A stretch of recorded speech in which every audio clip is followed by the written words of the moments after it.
क्या रसरा से? अच्छा, बढ़िया। अच्छा लगा कि आप लोग इतनी दूर से पढ़ रहे हो। भरी गर्मी समुद्र को दरिया नहीं बनने देंगे और लगाएंगे क्रीम, बांधेंगे गमछा, अपने आप को करिया नहीं होने देंगे। तो इसी बात पे क्लास को लाइक किया जाए, शेयर किया जाए, दबदबा बनाया जाए। और मैं वादा करता हूं कि जब शाम को आओगे तो यही से आपको हर एक क्वेश्चन देखने को मिलेंगे मेरे शेर शेरनियों। तो इसी बार लाइक कर दिया जाए, शेयर कर दिया जाए। देख लीजिए क्या है अवशेषी अंग जो परिभाषा, अरे क्या है कि परिभाषा दीजिए तथा इसका एक उदाहरण दीजिए। ऐसे प्रश्न वहां पे छपा रहेगा और आपकी आंख से आंख में आंसू आ जाएगा। अरे सर, काश हम आंख से ना पढ़े होते तो ये प्रश्न आज ना हुआ होता। तो कैसे, अरे कैसे न बाजा बाना, यही तो उत्तर बा। कह रहा है जीवधारियों के पूर्वकालिक क्रियाशील अंग जो जीवधारियों द्वारा उपयोग में न जा किए जाने वाले कारण अवशेषी हो गए, भविष्य में समाप्त हो जाएंगे, अवशेषी अंग कहलाते हैं। जैसे मानव में निमेषक, पटल, अक्ल, दाढ़, शरीर के बाल, पुंछ के कशेरुकाएं आदि। ये बताओ, अक्ल का दांत मनुष्य में कब आता है बबुआ? अक्ल का दांत कभी पढ़े हो ना बायोलॉजिया में? अक्ल का दांत किसे कहते हैं बताओ जरा हमको। अक्ल का दांत किसे कहते हैं? अक्ल का दांत बताओ बताओ बताओ बताओ बताओ बताओ। अक्ल का दांत किसे कहते हैं? अरे मोहिनी जी बताइए बताइए, सभी लोग बताइए, मेरे शेर शेरनियों से लोग बताइए, अक्ल का दांत किसे कहते हैं?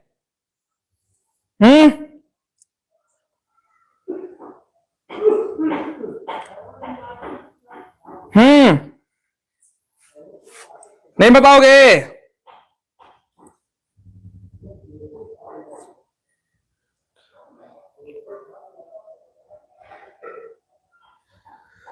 हेलो सर जी, आपका नाम क्या है? My name is Manish Kumar Prajapati.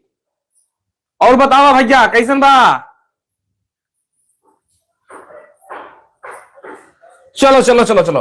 तो ये देखो, जैसे क्या है कि हमारे बहुत से जंतु विलुप्त हो गए हैं, खत्म हो गए हैं, मतलब वो बिल्कुल नष्ट हो चुके हैं। तो वही कह रहा है कि जीवधारियों पूर्वकालिक भविष्य में एक क्या कह रहा है कि समाप्त हो जाएंगे, अवशेषी अंग कहलाते हैं। अवशेषी अंग मतलब कि जो बच जाएंगे, जैसे हम लोग क्या होगा कि हमारे जीव जंतु बहुत दब गए, मर गए, खत्म हो गए, कोयला बन के निकल रहे हैं, पेट्रोल बन के निकल रहे हैं, उनका वो जीवन खत्म हो गया, अस्तित्व खत्म हो गया। समझ रहे बबुआ? अरे बाबू हो, अरे बहिनी हो। चलो भैया देखो, अच्छा समजात क्या होता है? समजात एवं समरूप अंगों में दो अंतर लिखिए और प्रत्येक के दो उदाहरण दीजिए। ऐसे आंसर आएगा भैया, और इंपॉर्टेंट हम लिख दे तो कोई गलती तो है नहीं। अच्छा एक जब आप लोग को और मैं दिखाऊंगा कि जो मोस्ट क्वेश्चन कितने दे रहा हूं, 160 प्रश्न दे रहा हूं। 160 प्रश्न में से अगर बाहर आ गया ना तो सोच लो क्या पढ़ाए हैं यार, जीवन खत्म हो जाएगा, जीवन खत्म हो जाएगा। 160 प्रश्न अभी मैं दिखाऊंगा और ये टेलीग्राम पे मिल जाएगा। लेकिन कहीं भैया किसी से मत कहिएगा, ना तो चले जाएंगे जेल, तो ना जेल हुई और फिर बेल हुई और फिर अगले दिन से वह खेल हुई। ये समझ लो भैया। देख लो भैया क्या करेंगे। संजात अंग ऐसे अंग जो रचना व उत्पत्ति में समान हो लेकिन कार्य में भिन्न हो, समजात अंग कहलाते हैं। इस घटना को समजातता कहते हैं। उदाहरण देखिए, व्हेल, चमगादड़ एवं मनुष्य के अग्रपाद, कोटों के मुख्यांग आदि। अच्छा अच्छा, ये देख लो, उसने यही तो बताया है कि व्हेल, चमगादड़ एवं मनुष्य, इनके क्या कहे? समजात, मतलब कि समान जात वाले। क्या कह रहा है कि समान जाति वाले, ठीक है आ जाओ। ये समान जाति वाले अपने एक ऐसे अंग होते हैं कि उनका कार्य अलग होता है लेकिन उनका जाति एक होता है। जैसे बंदर क्या करते थे, पहले हम लोग आदि मानव के रूप में थे, अब हम लोग मनुष्य के रूप में आ गए हैं। समझ गए?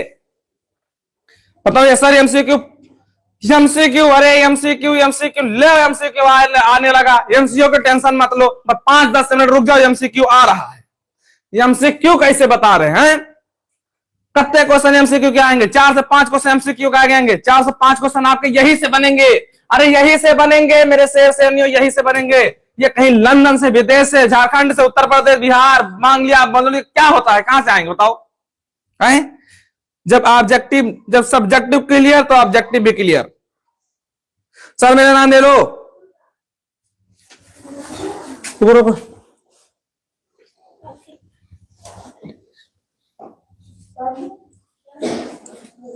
हिमांशु जी, हिमांशु जी कैसे हो मेरे शेर?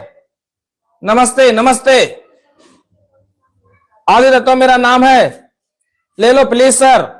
ले लिया आपका नाम, हो गए आप पास? बताओ, हो गए पास? देखो, संवृत्ति अंग ऐसे अंग जो रचना व उत्पत्ति में भिन्न हो लेकिन कार्य में समान हो, संवृत्ति अंग कहलाते हैं। इस घटना को समरूपता कहते हैं। उदाहरण पक्षियों में, कीटों में पंख में, ठीक है, और मछलियों के पखने व व्हेल के चप्पू। अच्छा, व्हेल के चप्पू क्या होते हैं? चप्पू कभी जानते हो? चप्पू कभी नाव में बैठे हो, नाव में बैठे हो, नाव में, अरे नैया डोले तेरे, अरे नाव में बैठो भैया, चप्पू इसे मारते हैं, इसे चप्पा, फिर नाव आगे बढ़ता है ऐसे। सर प्रागरण बताओ। हाँ तो धैर्य रखो, आपके हिसाब से आज ना पढ़ाया जाएगा, आज अपने हिसाब से पढ़ाऊंगा क्योंकि पेपर फंसाना है। अगर ये ज्ञान चौराहे पे देने वाला ज्ञान है तो आप जाके चौराहे पे ज्ञान दीजिए, माओ से लीजिए भैया, ठीक है? Not platform explain in the question. हमारा अंग्रेजी समझ नहीं पाओगे, हमारा अंग्रेजी समझ नहीं पाओगे। कौन अंग्रेजी में बोलती था? बस क्वेश्चन समझो। क्वेश्चन क्या करें? अनुकूली विक्रय क्या है? उदाहरण सहित वर्णन कीजिए। यह देखो भैया, तो चोरी चोरी छुप के क्वेश्चन चलत है। अब पता चला, अगर ये क्वेश्चन ना आए तो यही के जस्ट क्वेश्चन पलट देगा, घुमा देगा। जैसे एक रास्ता होता है मामा के घर जाने को सीधा, और एक ऐसे ऐसे घूम घाम के रास्ता आता है मामा के घर। तो मामा घर पहुंचेंगे लेकिन थोड़ा घुमा देंगे और सीधे भी जा सकते हैं। बतिया समझ गए भैया? बतिया समझ गए ना भैया? उत्तर कह रहा है, क्या कह रहा है उत्तर? किसी एक पूर्वज जाति के जीव जब विभिन्न भौगोलिक क्षेत्रों में पहुंच जाते हैं तो प्रत्येक क्षेत्र के जीवों अपने अपने क्षेत्र के वातावरण के अनुरूप क्या करें? आकारकीय परिवर्तन करने लगते हैं। इसे अवसारी विकास कहते हैं। अर्थात एक विशेष भूभौगोलिक क्षेत्र में विभिन्न प्रजातियों व विकास का प्रक्रम है, एक बिंदु से शुरू होकर अन्य भूभौगोलिक क्षेत्रों तक प्रसारित होने की प्रक्रिया को अनुकूली विकरण कहते हैं। इसके कारण निम्न है: भौगोलिक विभाजन, जातियों में भोजन के लिए स्पर्धा और प्रजनन विभाजकता। आज गली गली अवध